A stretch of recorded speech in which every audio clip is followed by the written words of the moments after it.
Hello guys! Hello! This is for Capricorn. Capricorn, welcome dito sa aking channel, Kapalaran na 888. Welcome guys. Alamin natin kung anong messages, vibration, gabay, energy para sa lahat ng Capricorn. Alright, so titingnan natin Capricorn kung anong messages or gabay ang kailangan mong marinig for the first 2 weeks of March. Capricorn. Alright. Wow.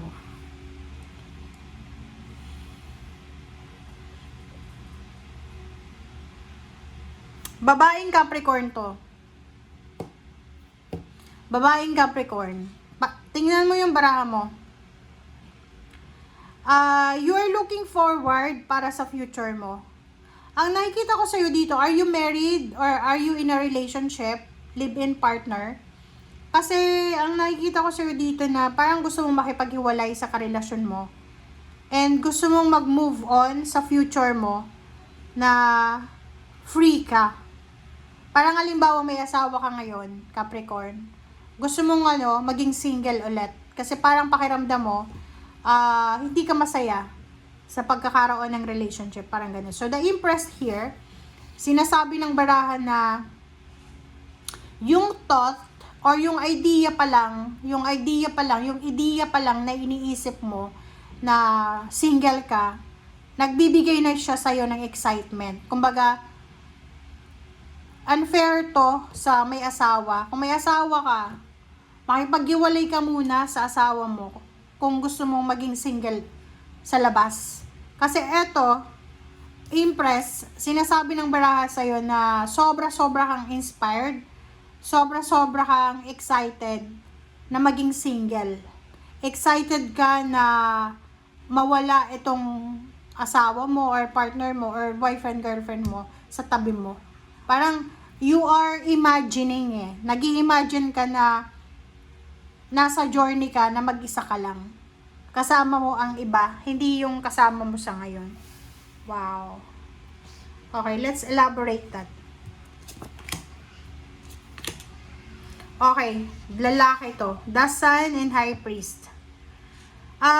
Sinasabi ng baraha sa'yo, mag-iingat ka. You need to be careful, Capricorn. As you're a Capricorn, may mga decision ka na medyo minsan off.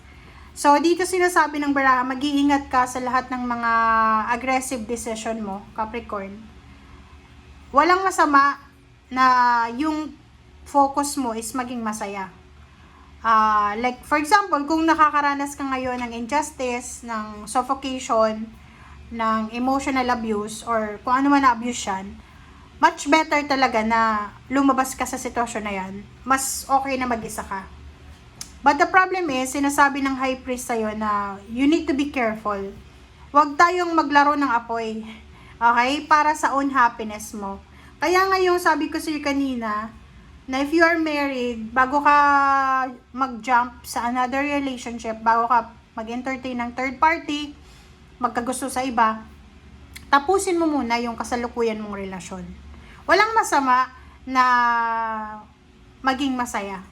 Parang sabihin na in love ka doon sa iba. Walang masama sa ganun. Kasi emotion mo yan. But, you're not in the right timing. You're married or you're in a relationship. Kailangan tapusin mo muna para ka magsimula. And sinasabi ng High Priest na to, mag-iingat tayo sa mga aggressive decision natin kasi may hidden consequences yan Lahat ng mga ginagawa natin sa ngayon, may kapalit yan. Okay? Justice. Diba? Sinasabi ng baraha sa'yo dito, Capricorn, na you need to be careful sa kung ano man yan, lalo na kung may nasaktan ka.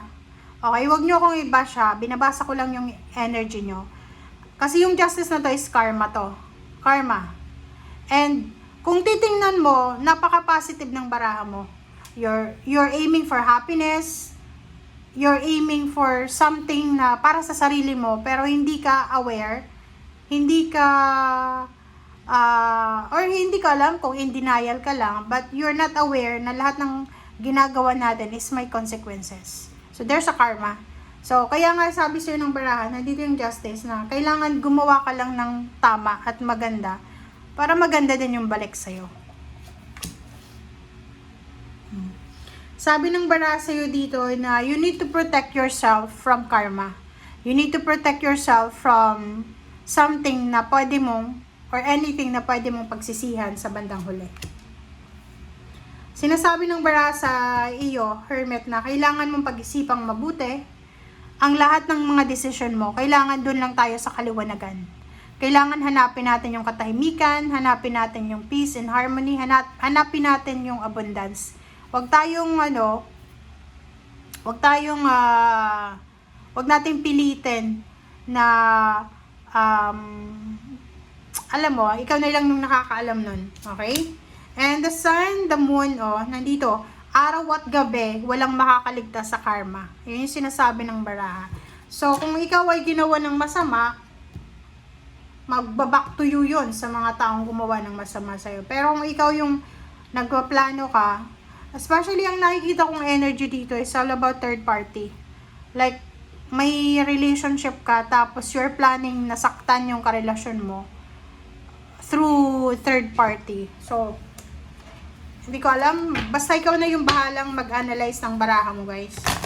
Kasi baka magalit ka. Pero kung titingnan mo, alam mo, tingnan mo.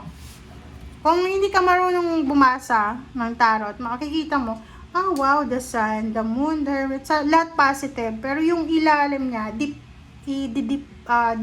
dive mo siya. Hindi maganda eh.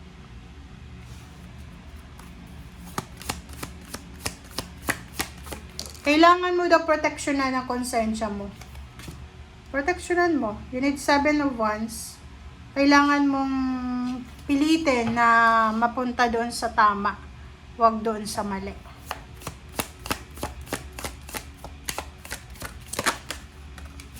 Okay, Capricorn. Rabbit spirit, butterfly spirit.